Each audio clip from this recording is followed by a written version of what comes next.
kemarin ditelepon sama Pak Sunan, ini kegiatan yang luar biasa. Kebetulan saya juga bukan cuma seorang public figure aja, tapi saya seorang ibu yang mempunyai anak juga, yang anaknya sekarang usianya 8 menginjak 9, dan saya karena melihat video-video bullying ini sangat-sangat takut, khawatir, dan takut itu akan terjadi kepada anakku di kemudian hari. Makanya sekarang ini saya ikutan menyerukan bahwa bullying ini sangat berbahaya.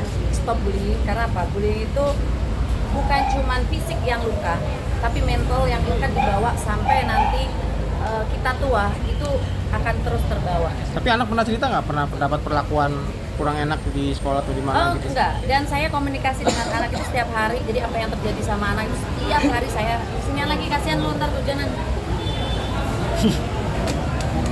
Jadi itulah manfaat kita sebagai seorang orang tua itu memang harus komunikasi baik dengan pihak sekolahan, dengan lingkungan, dengan dengan anaknya sendiri. Itu harus, andai kan ada terjadi sesuatu apa-apa, itu jangan menjadi orang tua yang menelan mentah-mentah. Jadi kita harus berbicara dengan pihak sekolah, biasanya Miss, wali kelasnya, Miss tolong itu kemarin kayaknya anak saya kedorong jatuh. Nah, coba ditanya, dikonfirmasi sama yang bersangkutan. Kalau saya selalu mengajarkan begitu, dan mengajarkan anak saya bahwa kalau salah ngaku salah. Jadi bertanggung jawab apa yang telah dilakukan oleh anak saya, diajarkan dari sejak dini.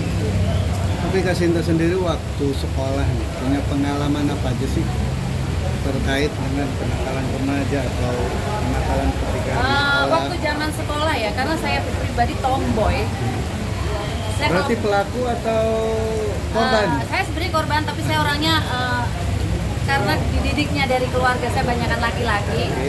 Jadi saya kalau dikerjain, balik ngerjain gitu. Dianterin sama kakak saya, siapa tadi yang ngerjain? Bikin kamu nangis siapa? Dianterin, suruh melawan gitu. Karena kan saya perempuan tapi yang dilawan laki. Jadi bukan perempuan lawan perempuan, tapi saya lawannya laki gitu. Makanya kalau kayak saya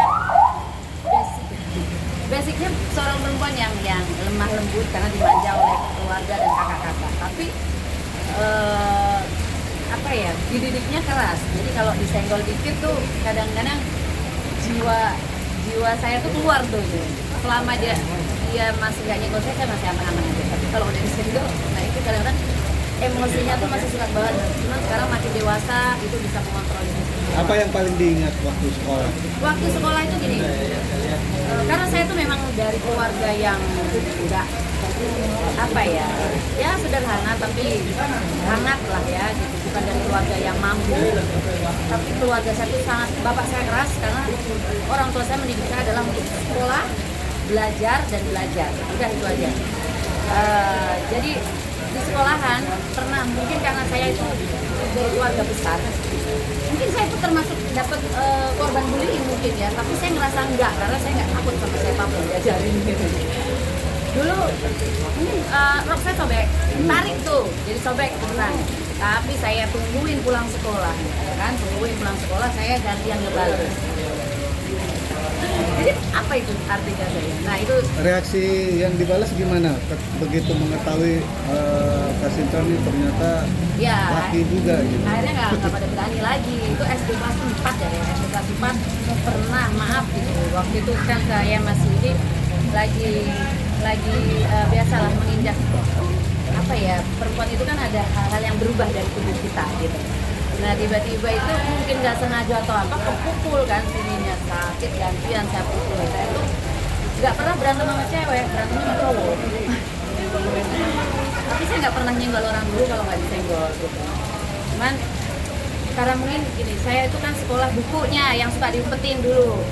Kalau teman-teman masuk sekolah ajaran baru tuh bukunya baru. Kalau saya sampulnya yang baru, karena buku-buku yang dari kakak saya yang SMP, SMA buku baru, yang SD itu sisa-sisa kakaknya di staples lagi, disampulin pakai warna coklat, jadi kelihatan baru.